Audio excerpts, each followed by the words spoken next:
Ole hei hi longpar kung ani ya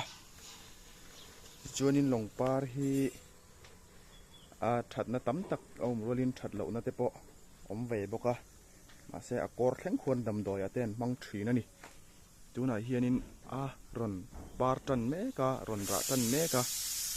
ei yang hi an ni hei ai hianin hei hi ala sen ani nakina aron liananga min te po min ve the ni chuanin na te hi mouth fresh atan te kan mang thina ei